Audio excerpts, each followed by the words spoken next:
Bueno, pues vamos empezando. Bienvenidos, bienvenidas, bienvenides a la presentación de Nocturna, en este caso de Nightingale, la nueva novela de Anna Rusk, la segunda parte de su biología distópica de barcos voladores durante las guerras napoleónicas. Ahora, no sé si aquí todo el mundo se ha leído la primera parte, Lionheart, pues parece que no, así que Ana, ¿de qué va Lionheart? ¿Qué es esto? Vale, Lionheart es una biología, como muy bien ha dicho Virginia, que es una ucronía fantástica. Es la historia de las guerras napoleónicas, de una tripulación de un barco, este barco que veis aquí, que se llama la Lionheart. Lo único que mis barcos tienen algo guay, que es que vuelan, porque a mí me flipan los barcos voladores, entonces pues ¿por qué no? ¿Qué? ¿En cuántos has estado? A ver, todavía ninguno, pero eso es una cosa que podemos arreglar. Hola, tenías que haberme dicho. Pero es que todavía eso lo podemos arreglar, eso va a futuro, no pasa nada. Y eso, entonces es una ucronía en el que, si no sabéis lo que es una ucronía, es un género fantástico normalmente de ciencia ficción en el que partimos de la base que un evento histórico respecto a la historia real que nosotros conocemos cambia y eso pues hace una serie de consecuencias que modifican la historia. En este caso fue que en el siglo XVI los alquimistas descubrieron la forma de hacer que su ciencia funcionara y que no fueran unos charlatanes, entonces en este caso consiguieron malear los materiales para convertirlos en cosas que no eran y así consiguieron pues conquistar el mundo con su magia y con sus historias. Y lo que hacen pues malean la madera para que sea más ligera y pueda volar, malean los materiales para que les den distintas propiedades y entonces la alquimia en este caso es la ciencia y la forma de energía que mueve el mundo y que hace que esta historia sea tan guay. Entonces, bueno, teníamos la primera parte, Lionheart, que era pues, guerras napoleónicas y seguíamos la trayectoria de un barco en concreto, sí, la nave Lionheart, de Her Majesty's Ship, Her Majesty's Ship Lionheart, con el capitán Fellows. Sí.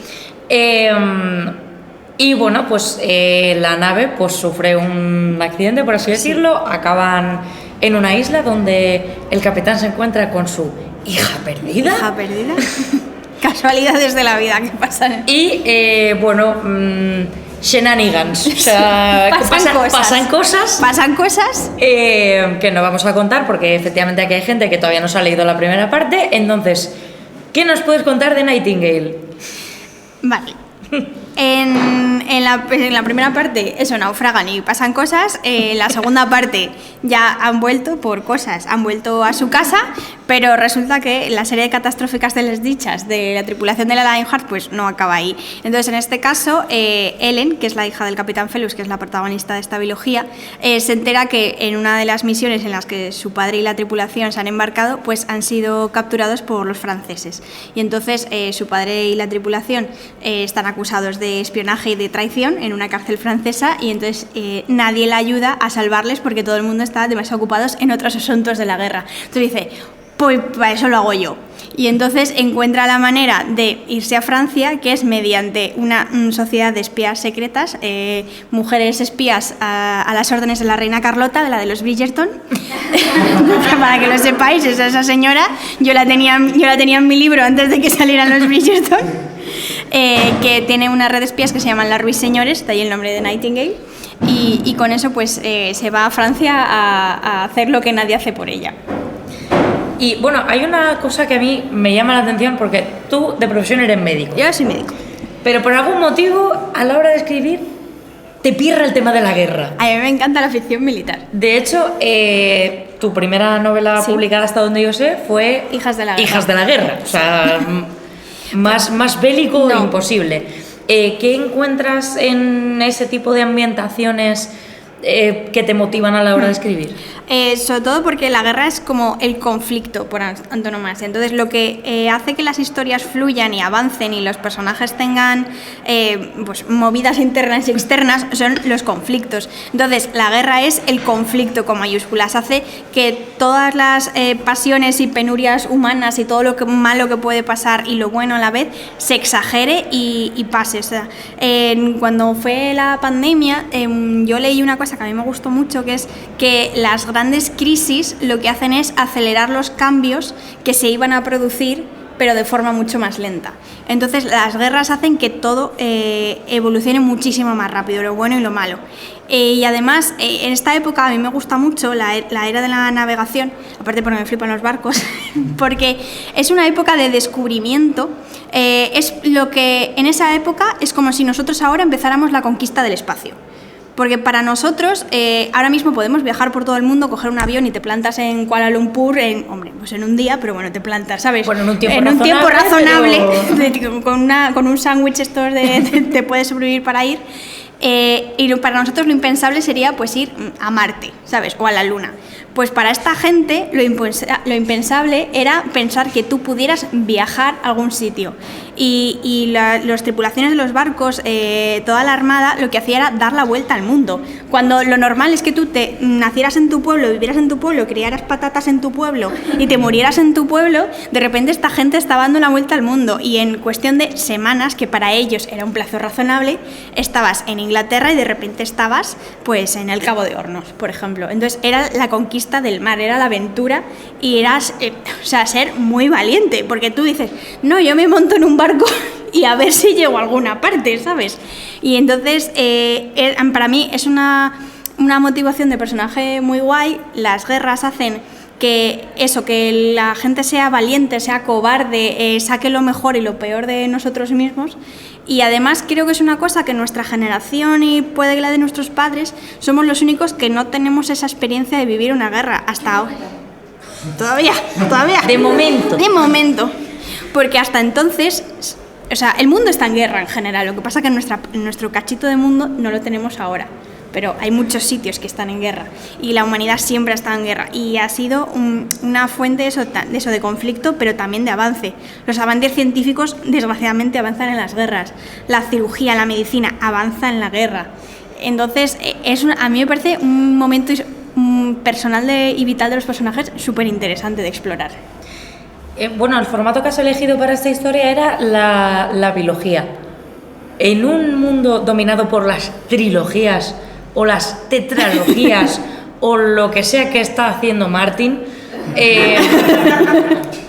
¿por qué elegir ese formato concretamente? Pues debo decir que yo no lo elegí, yo tenía la fiebre de las trilogías y yo cuando me mandé mi propuesta editorial a Nocturna, yo tenía una trilogía, esta vez tenía una tercera parte, ¿sabes? Que nunca se llegó a escribir y afortunadamente mi editora con muy buen criterio me dijo, ¿y si lo dejamos en 2? Y dije, pues sí. Entonces hice ahí un cortapega porque el epílogo del primero era el primer capítulo del segundo, entonces ahí el final de la primera historia era como iba a empezar la segunda, entonces hice como así y luego así y la segunda y la tercera parte se fusionaron el argumento que tenía para las dos y así creció esta historia. También te digo que así salió tan gordo el segundo, que no lo veis tan gordo en papel porque la crisis del papel ha hecho que los márgenes sean más estrechitos, pero en palabras el primero tenía 108.000 palabras y el segundo tiene 140.000, o sea, es un tercio más. Bueno, como persona que no consigue acabar cosas largas, y creo que hablo en nombre de la mayor parte de gente que hay aquí, ¿cómo se hace manejar, porque en Lionheart ya nos presentabas a una cantidad bastante interesante de personajes, en fin, sus líneas argumentales, sus propias motivaciones, sus historias. ¿Cómo es el proceso de manejar todo eso para crear una historia conjunta que además, por lo que cuentas, cambia bastante de tono? Sí. De una cosa más naviera en el primero a una cosa más de espionaje en el segundo, más político.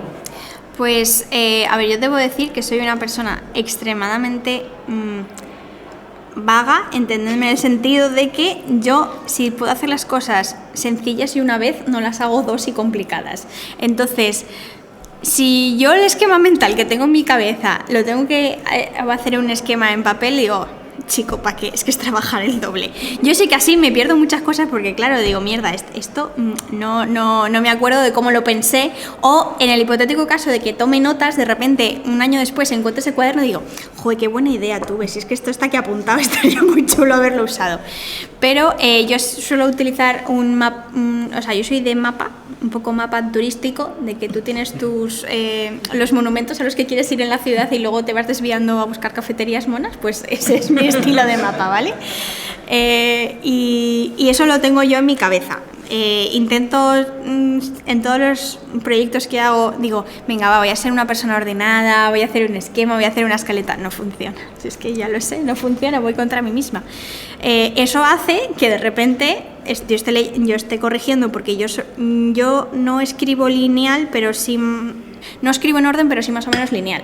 O sea, yo puedo escribir 2 capítulos por delante de lo que tengo empezado, pero no de ir al principio y luego al final y tal. O sea, voy más o menos en línea y voy corrigiendo mientras escribo. Entonces, imagínate, voy escribiendo por el capítulo 20, voy corrigiendo el capítulo 15 y de repente digo, este personaje se me había olvidado que estaba en esta escena, mierda, tengo que volver a meterlo.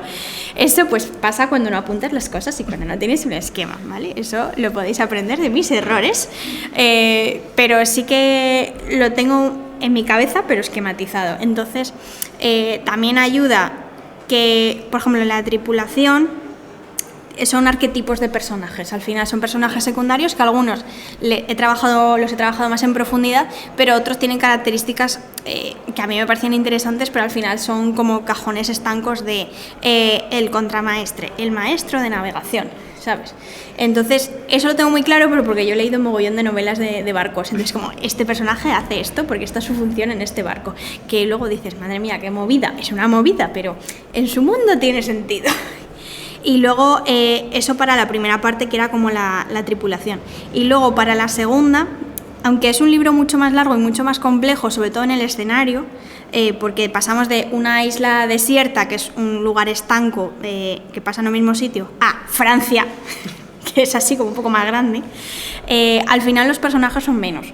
Y cada uno tiene su línea argumental, y como la extensión también es mayor, eso me ha dado también más libertad de explorar cada personaje y hacer un arco completo con cada uno. Bueno, a mí hay una cosa que sí que me está sonando con lo que estás contando, que es que la primera parte parece ser tener una predominancia un poco más masculina, porque hasta donde yo sé no haces una... en fin, las tripulaciones de barcos son sobre todo masculinas, mientras que en Nightingale estamos hablando de una sociedad dirigida por la reina Carlota, que ya empezamos con una mujer a la cabeza y que son espías mujeres. ¿Hay algún... quiero decir, era un poco tu intención hacer que una de las partes fuera más predominantemente masculina y otra más femenina, o eso es simplemente algo que surge con la misma historia? Surge con la historia, no es algo que yo quisiera hacer, pero sí que quería, sobre todo en la primera parte, reivindicar un poco los personajes femeninos en las historias de aventuras, en las históricas, sobre todo, porque claro, mi película favorita es Master and Commander, que me la sé de memoria, me flipa esa película, y es que no se nota nada, y me encanta esa película. ¿Qué pasa? Hay una unidad de señora que no habla y aparece 3 segundos en pantalla moviendo un paraguas, es todo lo que hace en esa película. Y entonces es una historia muy guay, es una historia muy chula, a mí me encanta esa saga de libros, que son los de Aubrey Maturin, que son 20 libros acabados y medio que sin acabar, que se murió el autor, Patrick O'Brien, sin terminarlo. ¿Más te recomiendo? ¿Son 20 libros? Son 20 libros, Okay. 20 y medio, sí. ¿Tenéis lista de lectura ya para hasta el año que viene? Y a mí es una época que me gusta mucho y un estilo de novela que me gusta mucho, pero es que no tienen mujeres. No porque no las hubiera, sino porque es el planteamiento mainstream del imaginario colectivo que tienen los ingleses de la época de la navegación, The Age of Sailing, es ese. O sea, yo comparto fandom con gente que vota el Brexit, ¿vale? O sea, partamos de esa base. Desgraciadamente, la gente que le flipa la ficción militar y la ficción naval, pues tiene, no sé por qué, una cierta tendencia conservadora. Entonces, pues estas cosas No se podía saber qué misterio. También te digo que en el primer libro de Master and Commander, que se llama Capitán de Mar y Guerra, que se llama es el de Master and Commander en inglés, que están escritos en los años 50, hay un señor homosexual en esa tripulación. Muy mal puesto, con una representación de mierda, sí, pero el primer oficial, toda la tripulación sabe que es gay, y de hecho se meten con su capitán porque todo el mundo sabe que está enamorado del capitán y dicen, pero pobrecito, que le estás dando esperanzas, y el otro es un pobre desgraciado que no se da cuenta que el otro está enamorado de él, pero lo sabe toda la tripulación, y eso es un libro publicado en 1953 en Inglaterra, ¿sabes? O sea, a ver los hilos, mal hechos, pero a ver los hilos. Entonces la mujer también está mal hecha. O sea, los personajes femeninos están mal hechos. Yo quería que hubiera una historia en la que hubiera personajes femeninos que realmente tuvieran agencia. Y entonces, por eso, una de las protagonistas o de los personajes principales de Lionheart, aunque sea una isla desierta, aunque sea una sociedad masculinizada, es Adelaide, que es la líder de los náufragos de esa isla, que es una señora que todo el mundo dice, mira, esta es la única señora con sesera, que por algo de sentido común dice, vamos a dejar que nos mande ella porque es que si no nos vamos a la mierda. Y Ellen, que es la protagonista, también bebe de ese ejemplo. Y luego en Nightingale esto se explora mucho más y tenemos a Ellen, tenemos a todas las espías, tenemos a la condesa de Saint-Hilaire, que es una de las líderes rebeldes de Francia, porque los rebeldes en este caso son los nobles que se han quedado escondidos en Francia, porque los que están en el gobierno son el triunfo de la revolución, en este caso ya con la parte de Bonaparte antes de ser emperador. Entonces hay un montón de personajes femeninos que son principales en esta historia, porque las mujeres a lo largo de la historia han estado presentes y han llevado la voz cantante en muchos casos. Lo que pasa que esa voz luego ha desaparecido mágicamente del curso de la historia y del relato de esa historia, pero han estado siempre. Han hecho chas y han desaparecido en nuestro lado. Bueno, ¿alguien quiere hacer alguna pregunta a la autora aprovechando que está aquí? Bueno, lo siento, pero Isa lo ha hecho con más interés. Sí, así. ¿Has pensado escribir sobre piratas? ¿Queremos piratas?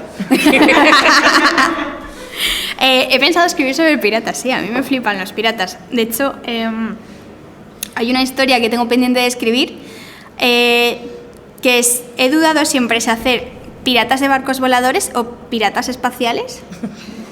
¿Sabes? Entonces, como ya tengo barcos voladores, creo que me voy a tirar por los piratas espaciales. Pero esa historia ha ido cambiando de ambientación en plan de, buah, es que molaría un montón que fueran así como tipo steampunk. Buah, pero es que molaría un montón que fueran en el espacio, ¿sabes? Entonces, eso la tengo en la recámara y es una historia de piratas.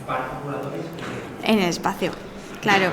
Es que, a ver, quiero decir, es que El planeta del tesoro es la mejor película de animación de la historia, tío. Así, sí, piratas. ¿Rafa? A ver, a mí es que una de las cosas que me gusta mucho de las cronías se me ha grabado, es el cómo metes elementos reales, que son de nuestra realidad, ¿no? Por así decirlo. Entonces has dicho que tienes a la Reina Carlota, ¿tienes algún otro personaje o algún evento que sí que sea real incorporado a la novela? Sí, en realidad Nightingale sí que me he tomado bastantes más libertades, pero por eso, como tenía que explorar un país como era Francia, ahí sí que me he tomado un poco más de libertades, sobre todo porque... Inventarte cosas de los franceses y te incorporar. Claro, hay un momento que pasan cosas en París, ¿vale? Y eso obviamente pues no ha pasado, ¿vale? Entonces, esos tipos de cosas sí que me tomé varias licencias, pero Lionheart es muy histórico dentro de su fantasía. Sobre todo la parte del mundo naval, de las tripulaciones, de cómo son los barcos, nomenclaturas y cómo funciona eso. Eso es completamente documentado e histórico. La Biblioteca Británica tiene una web maravillosa donde está todo digitalizado y puedes consultar lo que quieras. Y yo me pasé una tarde entera haciendo scroll hacia abajo de fotos de botones de uniformes porque quería encontrar uno que me sirviera, ¿vale? O sea, porque soy así, porque estaba estudiando el MIR y es lo que necesitaba hacer en ese momento, ¿sabes? Entonces yo dije, ¿cardiología o botones navales? Pues botones navales, obviamente. Scroll. Scroll hacia abajo. Entonces, esa parte de documentación sí que está muy, muy, muy documentada. Luego ya, pues, la Sociedad Secreta de las Ruiseñores, pues no tiene... O sea, tiene su base, porque sí que... como el odio Francia-Inglaterra está ahí, pues los franceses cortaron la cabeza a sus reyes, pues los ingleses dijeron, pues viva el rey. Entonces ahí sí que hicieron un movimiento muy monárquico, muy nobiliario, hicieron recaudaciones de dinero para ayudar a los nobles a huir de Francia, o sea, fue... esa parte sí que es verdad. Pero todo el resto me he tomado muchas licencias. Pero la parte náutica sí que está muy documentada, pero porque además a mí me apetecía hacer una novela así. Tú querías tus barcos. Yo quería mi mierda, ¿sabes? O sea, es como... Nadie me escribe novelas de barcos bien hechas, pues la escribo yo, no pasa nada. ¿Alguna pregunta más? Una pregunta que me parece muy interesante, creo que te documentas mucho, me parece una cosa muy interesante. Entonces, justamente en el tema marítimo, ¿cómo consigues hacer, dijéramos, toda la parte documental en un barco volador? O sea, es decir, porque claro, justamente la gracia de todo eso es explorar el mar, pero ¿cómo lo pasas al plano de volador? Pues yo la verdad utilicé mucho todo lo que es nomenclatura, estructura de barco, eso es prácticamente igual, porque al final un poco navegar en el mar es dominar las corrientes, las olas, y eso también está en el aire. Lo único que yo jugué mucho con la altura, porque tú en un barco siempre vas en la horizontal, que es en la superficie. Mientras que a mí, por ejemplo, en las batallas navales aéreas, a mí me encantaba jugar con la altura, de un barco sube, un barco baja, lanzas el ancla para bajar de en picado, entonces luego tienes que subir, jugar con el aire y sobre todo jugar con las corrientes de aire como si fueran las corrientes marítimas. ¿Alguna pregunta más rápida? Porque ya estamos en el tiempo de descuento. Isa, otra vez con mucho entusiasmo. 2 minutos. No eran 2 preguntas, eran 2 minutos. Yo pensaba que era que lanzándose en plan de yo. ¿Alguna pregunta, comentario más?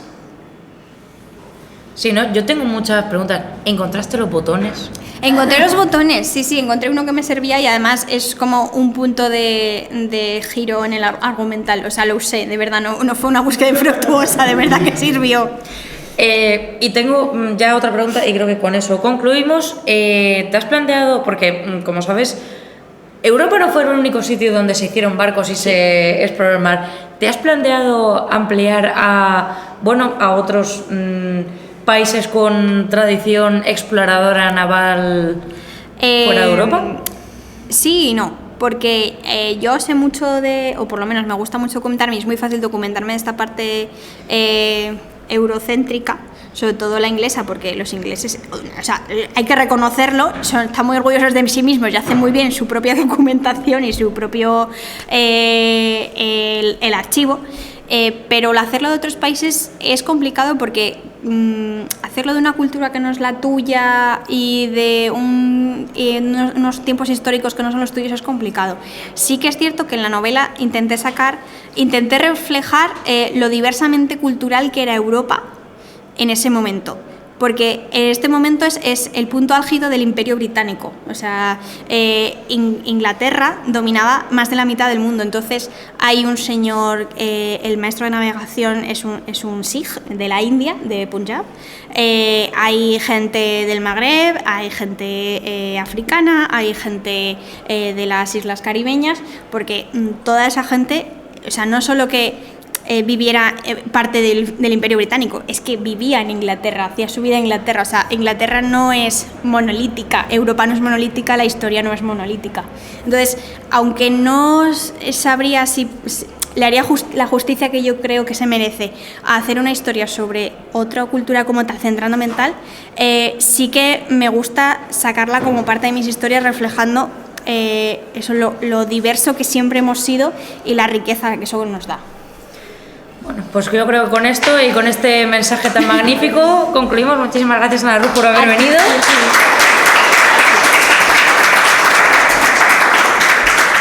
Y como siempre y más que nunca, comprar sus productos. Yo quiero recordaros que estará en el Filmódromo, si queréis que os firme algo, que está arriba. Comprar sus productos y que luego lo firme. Y después... Y mañana a las 12 estoy en una librería que no sé cuál es, pero hay una librería en la que tengo que Pero estar si mañana. miráis, si miráis el programa pone cuál es.